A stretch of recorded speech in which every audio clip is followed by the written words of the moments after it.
Welcome to Nerds at Church, a podcast about nerdery and the Bible. I'm Pastor Kay, and I use pronouns like she and her. And I'm Pastor Emily, and my pronouns are they, them, theirs. In this episode, we'll discuss the 16th Sunday after Pentecost, also known as Lectionary 24, or Proper 19, which falls on September 12th this year. One content notification for this episode: in our deep dive, we are talking about hard things and learning hard things, which means that we are mentioning examples of harmful biases, words, and actions. It's kind of we're talking about all the things, so if you don't have the space for that, that's okay. Skip over it to the first reading and catch it maybe some other time, or just skip over it. Check out the episode description for links to the Bible passages and other references we make in this episode. Our deep dive for today is learning hard things. There's been a lot of learning, especially for those of us who have different identities of privilege, for those of us who are white, for those of you who are cisgender, heterosexual, able-bodied.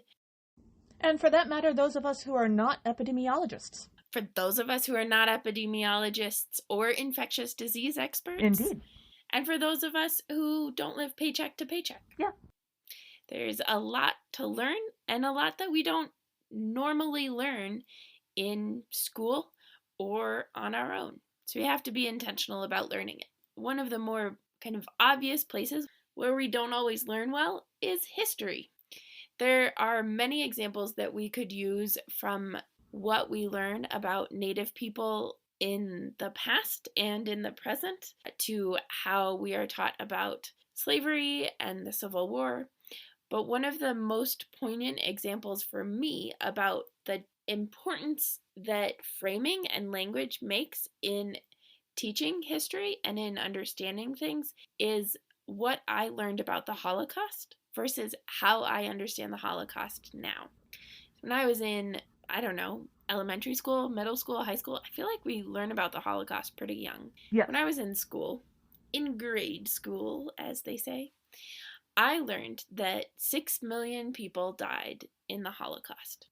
Specifically, I learned that 6 million Jews died in the Holocaust. Today, I would tell you that, in fact, in the Holocaust, 11 million people, over half of whom were Jewish, were systematically targeted and killed as part of a multi-group genocide, which included people as wide-ranging as Jewish people, Romani people or Roma people, Jehovah's Witnesses, disabled people, queer people, especially trans women and gay men, political dissidents, and socialists. That's a very different way of understanding it, right? One puts it in passive voice.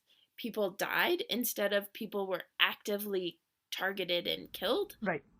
It takes away the responsibility of those in power and those with power and privilege in that situation for what happened. And it's important also to recognize the full breadth of who all was targeted and killed in the Holocaust, because Romani or Roma people are still very hated in much of Europe and throughout the world. And so when we don't teach the full history, we aren't able to then challenge the problematic things about it so that they don't keep happening. Yeah. And for that matter, when you're saying, were they just trying to make it easier to teach in the classroom? Personally speaking, I learned the same thing in elementary school about the Holocaust. In that grade, I had 2 Jewish classmates and a couple of Jehovah's Witnesses classmates. And I have never thought about it before, but I wonder how the Jehovah's Witnesses students felt when we focused on the Jewish people and ignored what happened to them. Another way that we've been talking about history recently is through the lens of critical race theory. In the same way that Lutherans like to say that we read the Bible through the lens of Jesus Christ, one of the ways that we can study history is through the lens of what's called critical race theory, which is when we take a look at history and we ask ourselves, how does race play into this? How did race play into what happened, what the choices people made, and their priority structure? And this has become something of a catchphrase in a way that has led to racist propaganda. And the truth is that critical race theory is about figuring out the truth, which is supposed to be what history is about. Like, you can't understand history unless you know what was motivating people. And if racism was a part of that, which it almost certainly was in a lot of places and for a long time and still is, then you have to acknowledge that. If you start randomly ignoring stuff in history, you're not actually going to learn anything useful. And so when a parents group in the US several months ago now objected to a grade school classroom reading a book about Ruby Bridges because it didn't have a happy ending and it didn't paint the white community in a good light, maybe that's because history doesn't always have a redemption arc if we don't, create one in the actual world to put into history. Yep. Maybe it's because white people haven't shown up and done the right thing yet. Yes. So, yes, we have had problems as America being able to talk about critical race theory in constructive ways, and many of us have had trouble facing that truth. And for that matter, facing truths that apply to ourselves are often the most difficult ones to deal with. I have had a few conversations recently that involve my trying to point out, I realize you were trying to say this one thing. Instead, you also managed to say this other thing. I don't think you wanted to do that. Here's how you can not do that again. And that is sometimes hard for people to hear, which I get. In one case, I was trying to point out, I don't think you intended to be incredibly ableist when you said that, but disabled people are actually allowed to make their own decisions. And that led to a Twitter conversation where I was accused of villainizing someone by saying, that thing you just said, it sounded like ableism. I assume you didn't want that to sound like ableism. And I also find myself starting conversations among my colleagues, because we are Lutheran pastors and I personally am of German descent. I wind up having a lot of conversations about anti-Semitism and how casual conversation can lead so easily into sounding anti-Semitic when we're spending all this time talking about the Bible, which involves a lot of Jewish people, oddly enough. Like that might surprise some folks, but it's like they're most of the people in the Bible. Yeah. So those are often hard conversations too. And to be honest, I am not always the person pointing this out. I am often also the person having this stuff pointed out to me. And I find it very helpful. And by all means, if you notice that I say something and I seem to also be saying something else that's terrible, I want you to tell me about it. I want to not say that stuff. But even if in the moment it's not easy to hear, it's helpful. And it makes me better at my job and also probably a better human being. Yeah. I know when I have a group of friends, and one of the things that I've been noticing more frequently is the different words that we use that are ableist, that are so ingrained in our speech, right? When we talk about, oh, that's crazy, or we say, that's so dumb, or those sorts of things. And so what we've taken to doing in our group is I'll just rephrase it. Or I'll just say, maybe not dumb, but mean. Or maybe not crazy, but wild. And it's enough of a key in for folks that then it's like, oh yeah, right. And then it's restated. And that's one of the best things is, you're right, I'm sorry, thank you. Restate it the right way and keep moving on. And one of the things that is kind of what Kay was talking about with people reacting really negatively. So if we're pointing out racism to a white person, we call that white fragility. And sometimes, especially white women, will react with white tears, right? Where they will feel hurt because they have been called out about something they did wrong. And this is a great reminder to check out our episode from the second Sunday after Pentecost, where we talked with Reverend Callie Swanland about shame and guilt and the work that, in particular, Brene Brown has done around that. Yay, Brene Brown. And Brene Brown in general. Yeah. When we have deep shame and guilt, that prompts those reactions, right? Those reactions are examples of guilt being turned into shame, right? Where we feel bad as people. And that keeps us from learning, as opposed to what I hope I do, and I don't always do it perfectly, but I try to do is, right, if I mess up in public, you can call me out in private or call me out in public. And if you call me out in private, I'm probably still going to try and do something publicly to correct Sure. and to name the harm that I caused. But also, the best process in this, I kind of talked about that, right, is when someone calls you out to say, thank you for telling me. Yes. I'm sorry. To correct that behavior if you can, or to make a plan to do it differently and to move forward. Yeah. Unless it's something egregious, but... Please don't make it about you. Yep, when you mess up my pronouns, you just correct yourself, keep going, and practice on your own. As a cisgender woman, I have on occasion desperately wished that I had a coffee mug that was labeled with, in giant letters, man pain, so that I could, drink from that. And it's not that I hate men. I'm, happily married to one. But there are times when I just have absolutely no patience left for that crap. And so when I think of my, imaginary man pain mug, I also remember, probably my colleagues of color have a similar mug that says white tears on it, and I can't blame them. Yep. Like, the amount of crap that they've gone through. Or my trans colleagues have mental mugs tears. with, white cis tears, or various other options. My disabled colleagues have, ableism mugs, etc. And so remembering that everybody has their own mental mug is one way to keep myself humble and hear these reminders in useful ways. Yep. Part of what we're also talking about is the idea of call-out culture or even cancel culture, both of which get really bad raps, and they're actually really good things. We can talk about this stuff now. Yes. Yeah, right? We're sign. actually holding people accountable for things. And no, nobody's perfect. And there's, ways in which call-out and cancel cultures can be used unhelpfully. Yes.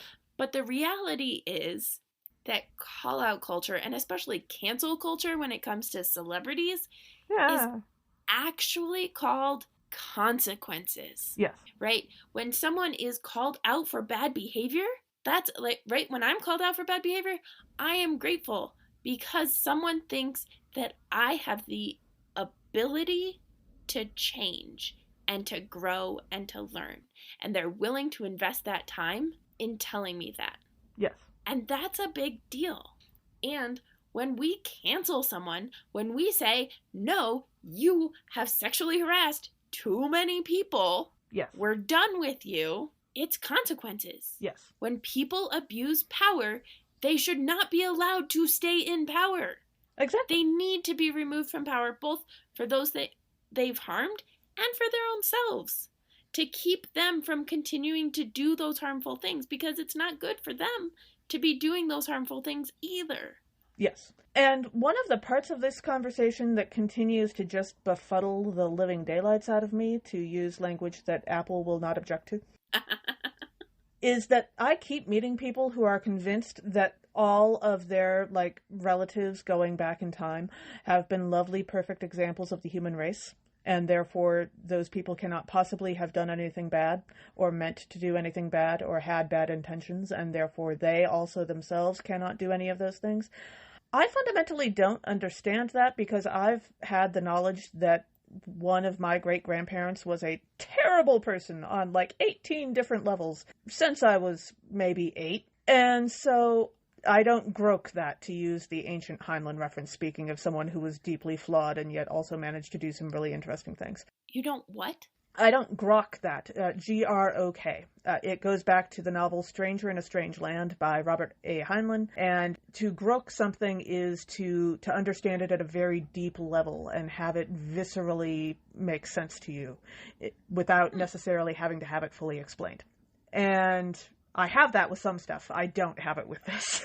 And so I understand that there are people who go through life like that. I don't understand what that would be like. But the idea that, yes, we are talking about this stuff, yes, we admit that it happens, is so powerful and so important, because part of that story of my great-grandparent is also how that affected their child and what happened to that child and how that child never got to admit any of that stuff until they were elderly because there was just too much denial going on and the society wouldn't allow it. So, yeah. When I think about that, and like there are certain things I know about my family that I've kind of always known, and then there are other things, right, where I've traced both sides of my family back far enough that like I'm fairly confident that we did not own slaves at any point. We've been here longer than I thought we had, but did not own slaves. And yet, my grandfather was a head elk in Georgia in the 50s.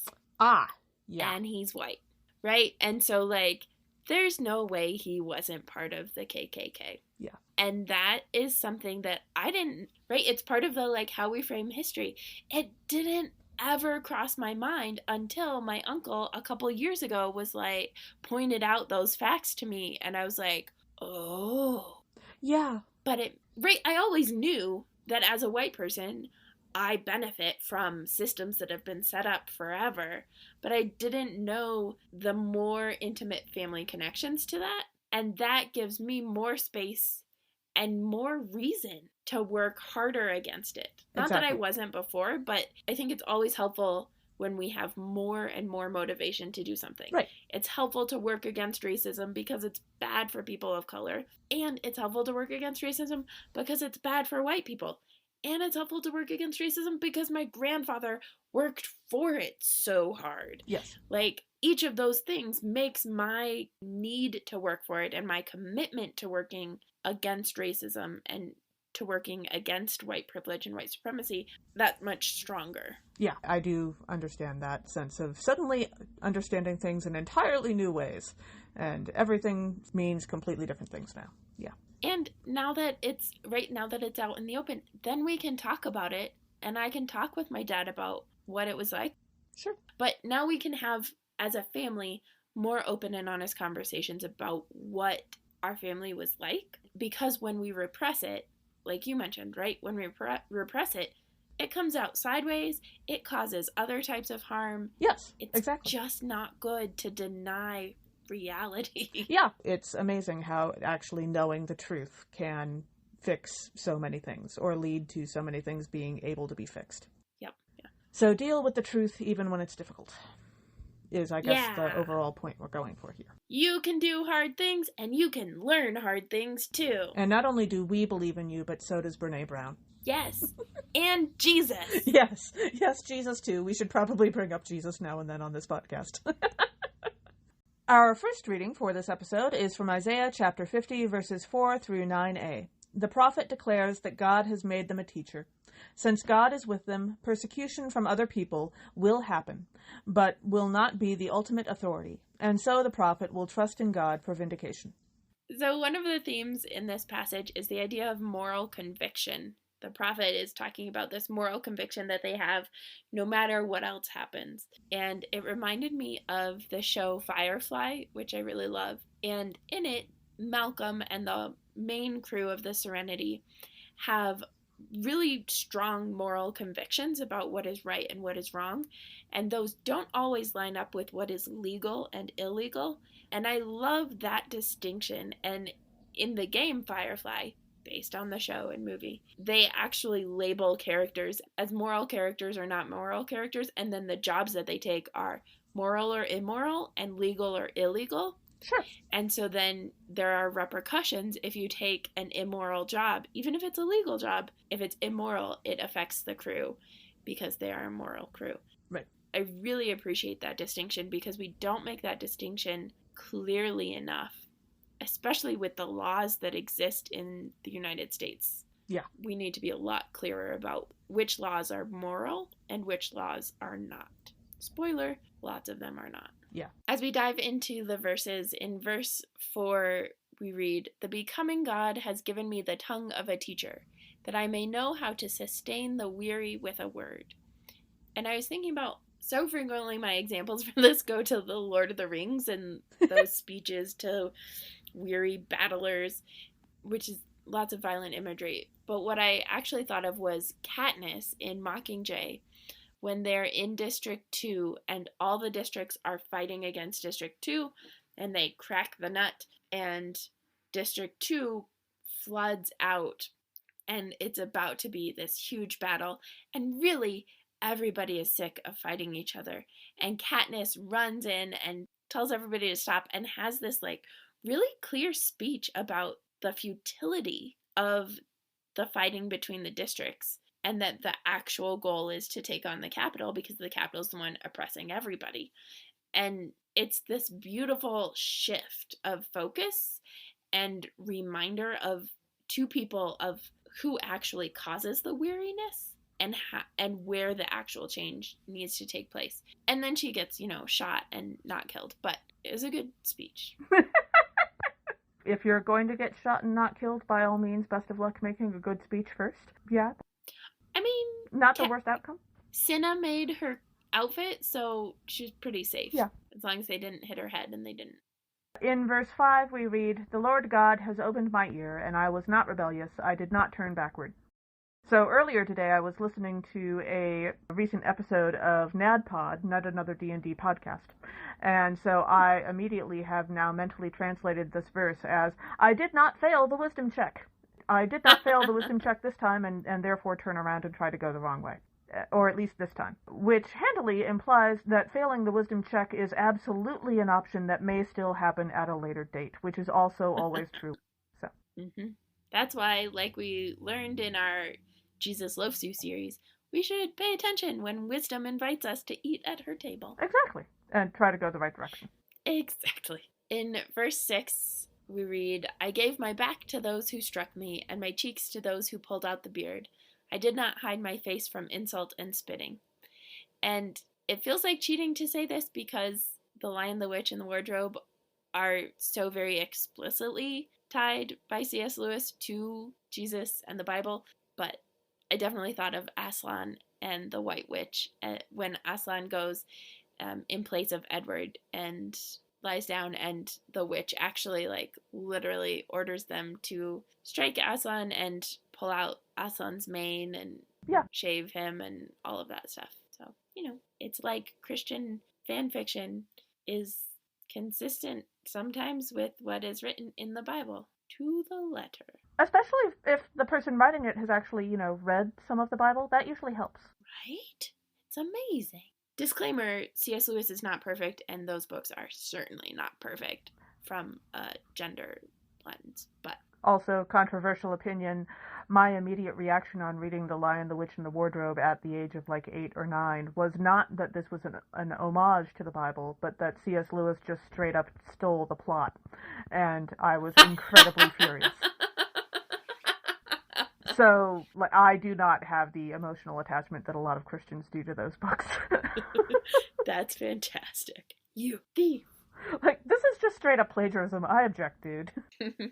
And then finally, in verse 7, we read, "The Lord God helps me, therefore I have not been disgraced. Therefore I have set my face like flint, and I know that I shall not be put to shame." So, what character from a universe that you love has the best poker face, is the question that this inspires in me. Who could set their face like flint in a way that even God would notice and be impressed? I was thinking set your face like flint, all right, you're ready to start a fire, but okay. I mean, sometimes that's why you have a poker face. That's true. I mean, I don't go there, but I hear that Katniss from the Hunger Games is pretty good at that.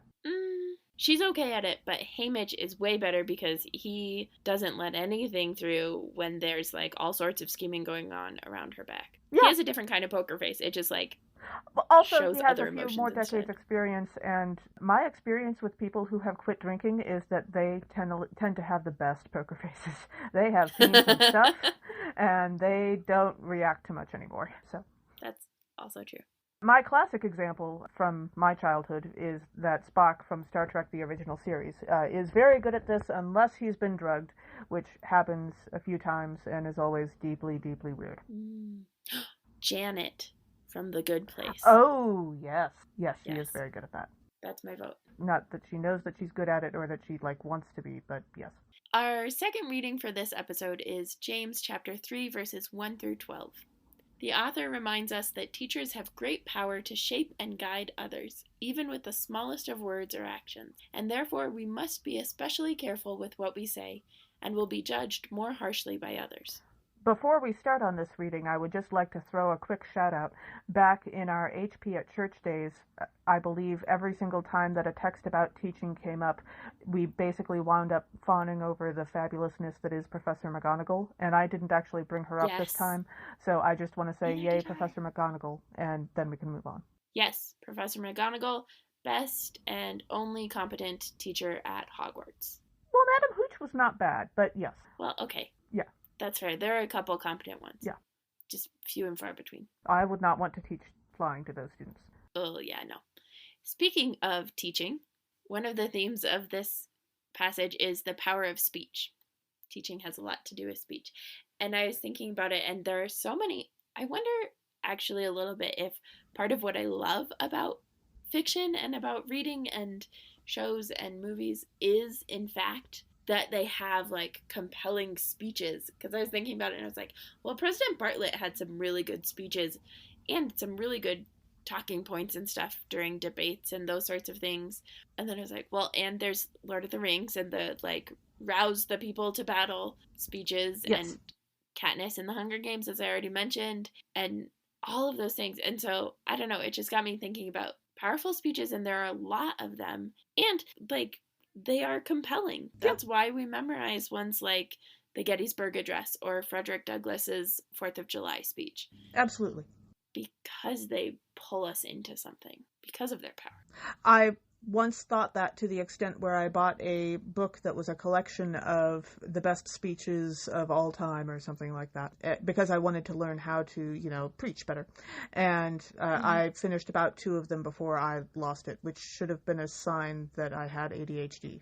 But I'm diagnosed now, so it's okay. Now you know. Yes, exactly. In verse 1 we read, "Not many of you should become teachers, my siblings, for you know that we who teach will be judged with greater strictness." And I have to admit that the older I get, as much as I still absolutely love reading Calvin and Hobbes cartoons, which I am regularly supplied with via a Twitter account, which is a gift of technology that I did not expect, I have to say I still have more and more sympathy and respect for Mrs. Wormwood, his teacher. You don't really get to see much of her beyond her reacting to Calvin's behavior, but you do get the sense that she is actually very good at her job, and she is one of the ones who should be a teacher, but he judges her strictly. I would also really love to be a fly on the wall for a conversation between Mrs. Wormwood and Calvin's parents at some point. That would be so much fun. But, yeah. Yeah. Huh. In verse 5, we read, "So also the tongue is a small member, yet it boasts of great exploits." There are many things I could think of on this one, but the nerdy thing that came to mind was, this is, in fact, the power of a bard. Yes. And my first D&D character was a bard, and so I have a special place in my heart for bards, and I'm not a musical person, so especially at the beginning of being a bard, I think the first test was to come up with some rousing speech or poem or something, and so I did a spoken word thing that I very quickly wrote out in 5 minutes while other people were doing theirs. I was I need 5 minutes to figure this out. Sure. And so while everybody's doing their character test things, I'm and then I had my rousing speech and the great exploits of bards that can change the fate of an entire war or group or campaign. Sure. Absolutely. Go bards, go. Go gadget bards? Probably not. No. Okay. In verse 8 we read, "But no one can tame the tongue, a restless evil full of deadly poison." Yeah, you can do a lot with just words, and it's not always good stuff either. Just ask Loki Silvertongue from the Marvel Cinematic Universe, or ask Grima Wormtongue from Lord of the Rings, or a example that came to mind later, which still horrifies me to this day, the Doctor from Doctor Who, when he says, "Doesn't she look tired?" For those of you who went through David Tennant's run. That is not what you ever say about a person. That's how he took down a British Prime Minister who he had actually put into power in the first place. Oh, yeah. Harriet Jones. I remember that. Yeah. Yep. One of the few times I have really just wanted to smack the Doctor across the face. Well, okay, actually, there have been several times, but that was one of the first. And probably also one of the hints that I didn't actually like David Tennant's Doctor that much. But interesting, because a lot of people love David Tennant's character. Yeah. I started with Matt Smith, and on principle, I like the latest two the best, even though I haven't seen any of those episodes yet, because I really want to rewatch all of the Doctor Who. Sure. I tried to start at the very, very beginning. It's too hard. Yeah, it helps to watch the Doctors number 8 and earlier with someone who grew up with Doctor Who. It makes more sense when you have them there to explain the lore, that kind of thing. That makes more sense. Sure. But yeah, my favorite Doctor will always be Christopher Eccleston. So. I did not like him. He was weird. Yeah, he's supposed to be. But yeah. In verse 9, we read, "With our tongue we bless the becoming God and caregiver, and with it we curse those who are made in the likeness of God." And this reminded me in Pose, the treatment of the landowner. The little landowner lady is evil white lady. And Blanca passes, which is a complicated thing. Yeah. The landowner doesn't know that Blanca is transgender when she rents the space for her nail salon, and then finds out later that she is, and she is super sugary sweet and goes to the benefit concert that Blanca is organizing and pays and gives money and then takes people out to dinner. All the while, somebody else is going to the nail salon and burning it and destroying it. And it's especially poignant because this comes to light so clearly for her in her discrimination and prejudice against people with HIV. And Blanca has HIV, though I don't know if she knows that officially. I don't know if the landowner knows that officially or not. But that, it's just she has this sugary sweet, "Oh, bless you, gay people are great," while completely sabotaging Blanca's livelihood. Don't do that, people. Our gospel reading for this episode is from Mark chapter 8, verses 27 through 38. Jesus teaches the disciples that as the Messiah, he will suffer, die, and rise again on the third day. The disciples have trouble accepting this, and Jesus invites them to take up their cross and follow him. So one of the themes in this passage is the theme of identity. Jesus is figuring out what other people think his identity is and establishing his own identity and what it means to be a Messiah. And it reminded me actually a lot of Laia in the Ember and the Ashes series, where there are so many different ways that she is identified by other people as the lioness's daughter, as a resistance fighter, all of these different ways. But for her, the thing that she most identifies with is the armband, the silver armband that her mother gave her. And that is the way that she always reminds herself of who she is when she touches the armband, when she holds the armband, that brings her back into herself and into her identity. Cool. And I think a lot of us have done things like that. For years, I wore my high school class ring as sort of a reminder of, if I did that, then I can do this kind of thing. I am really such a dork. I wore my name tag from when I worked at camp. Sure. The entire, for 2 years, I just wore it everywhere. Sure. It was really funny. People thought that I worked places that I didn't work, and yeah, don't do that anymore. But well, sometimes you need the reminder. I went to camp one year and somebody put a friendship bracelet on me, and I did not remove that friendship bracelet until the day before I left to go back to that camp the following year, because I was going to see the same people. So nice. Yeah. I used to do that with friendship bracelets too. I would just wear them until they fell off. But yeah. In verse 27, we read, Jesus went on with his disciples to the villages of Caesarea Philippi, and on the way he asked his disciples, "Who do people say that I am?" So I'm thinking this is less like Regina George in Mean Girls demanding to be updated on the latest gossip, and more like Colonel O'Neill from Stargate asking Daniel, the translator, whether these people around them are about to start trying to kill them or not. I'm just saying, like, I suppose the ongoing lesson from this is don't cast Jesus as Regina George in almost any story. Like, that just doesn't seem accurate. But Or Regina George as Jesus. yeah, no. Either way, bad combo. Except for, last week. Well, or like at the end, doesn't she wind up playing, is it lacrosse? Or something to work on her anger management, and that makes me wonder what teenage Jesus would have done to work on his anger management. Because he must have had some, because, I mean, imagine being the son of God and being surrounded by teenagers. Oh my goodness. I mean, he does, take out his anger on some property. Yes, but like that... In the that way of property destruction. And intentional and, it on purpose.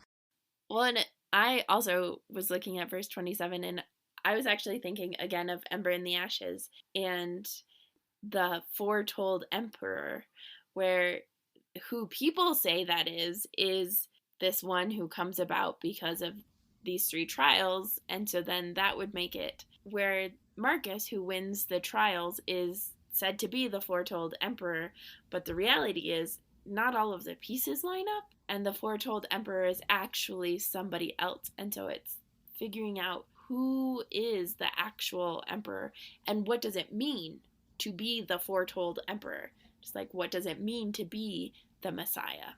Sure.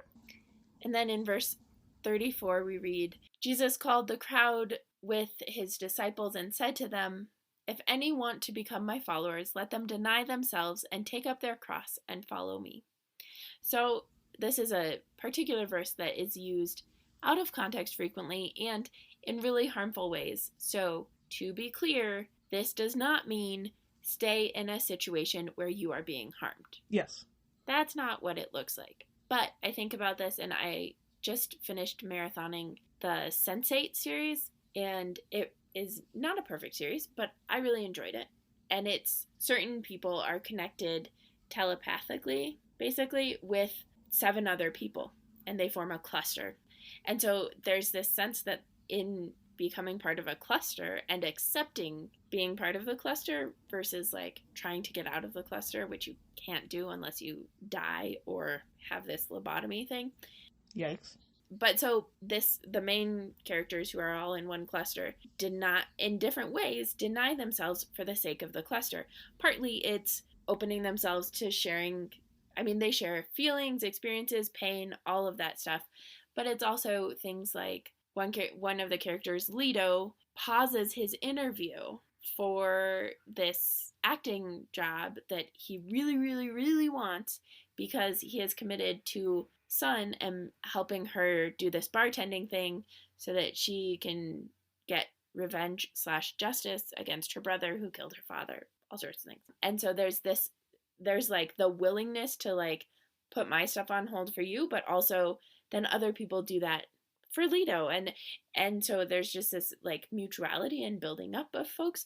But it also means that when one person gets, tasered, they all feel it. Yeah. Which is really scary if you don't know that they're experiencing something with a bunch of other people and somebody just starts like seizing.